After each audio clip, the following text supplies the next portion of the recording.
একে অপরের বিরুদ্ধে সামরিক অভিযান সাময়িকভাবে স্থগিত করার ঘোষণা দিয়েছে ইরান ও ইসরায়েল। ৭ ও ৮ জুন জুড়েই তীব্র উত্তেজনা বৃদ্ধির পর এমন খবর এলো। সর্বশেষ ওই হামলার সূত্রপাত হয় ৭ জুন সন্ধ্যায়। সেদিন লেবাননে ইসরায়েলের সামরিক অভিযানের প্রতিশোধ হিসেবে ইরান উত্তর ইসরায়েল লক্ষ্য করে ক্ষেপণাস্ত্র ছোড়ে। ইসরায়েলও দ্রুত এর পাল্টা জবাব দেয়। এর ফলে ওই দুই আঞ্চলিক প্রতিদ্বন্দ্বীর মধ্যে নতুন করে উত্তেজনা দেখা দেয়। সেখানে দেখা গেছে সেদিন ভোরের দিকে পশ্চিম ও মধ্য ইরানের আকাশ প্রতিরক্ষা ব্যবস্থা লক্ষ্য করে বিমান হামলা চালানো হচ্ছে। বাহিনীটি জানিয়েছে লক্ষ্যবস্তু করা স্থানগুলোতে দ্বিতীয় দফায় বিস্ফোরণ হতে দেখা গেছে, যা সেখানে আকাশ প্রতিরক্ষা ক্ষেপণাস্ত্রের উপস্থিতির বিষয়টি নিশ্চিত করে। তারা বলেছে এই প্রতিরক্ষা ব্যবস্থাগুলো ধ্বংস করার ফলে ইরানি আকাশ সীমার ওপর ইসরায়েলের আকাশপথের শ্রেষ্ঠত্ব বৃদ্ধি পাবে এবং ইসরায়েলের জন্য সম্ভাব্য হুমকিগুলো দূর করতে সাহায্য করবে।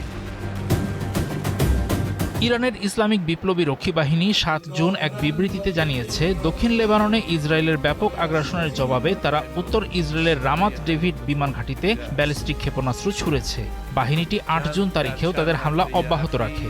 নেভাটিম ও তেল নৌফ বিমান ঘাঁটির পাশাপাশি ইসরায়েলের নির্দিষ্ট কিছু শিল্প প্রতিষ্ঠানকেও তারা লক্ষ্যবস্তু করে। ওই দিন পরে ইরানের প্রধান সামরিক কমান্ড একটি বিবৃতি জারি করে ইসরায়েলের বিরুদ্ধে আক্রমণ স্থগিত করার ঘোষণা দেয়।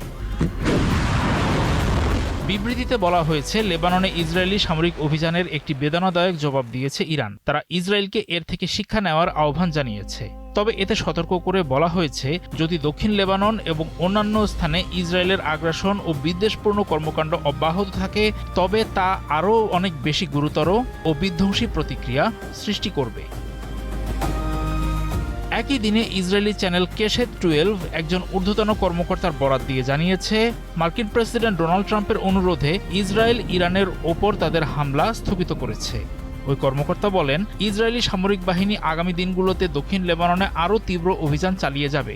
সেখানকার প্রতিরোধ যোদ্ধাদের আক্রমণ অব্যাহত থাকলে লেবাননের রাজধানী বৈরুতের দক্ষিণে অবস্থিত দাহিয়ে জেলাতেও ইসরায়েল তাদের হামলা বাড়াতে পারে। এদিকে ইসরায়েলের প্রধানমন্ত্রী বেনিয়ামিন নেতানিয়াহু ৮ জুন বলেছেন, ইরানের বিরুদ্ধে হামলা বর্তমানে স্থগিত আছে, তবে ইরান যদি আবারও আক্রমণ শুরু করে তাহলে ইসরায়েল জোরালো জবাব দেবে। ৭ জুন সন্ধ্যায় ইসরায়েলে ইরানের প্রথম ক্ষেপণাস্ত্র ছোড়ার ২০ ঘন্টারও বেশি সময় পর নিজের প্রথম টেলিভিশনে দেওয়া বিবৃতিতে নেতানিয়াহু বলেন, এই মুহূর্তে হামলা স্থগিত রয়েছে কারণ ইসরায়েলের ওপর হামলা চালানো বন্ধ করেছে ইরান। তিনি আরও যোগ করেন, ইরান যদি আবারও আক্রমণ করার ভুল করে তাহলে শক্তির সঙ্গে তার জবাব দেবে ইসরায়েল।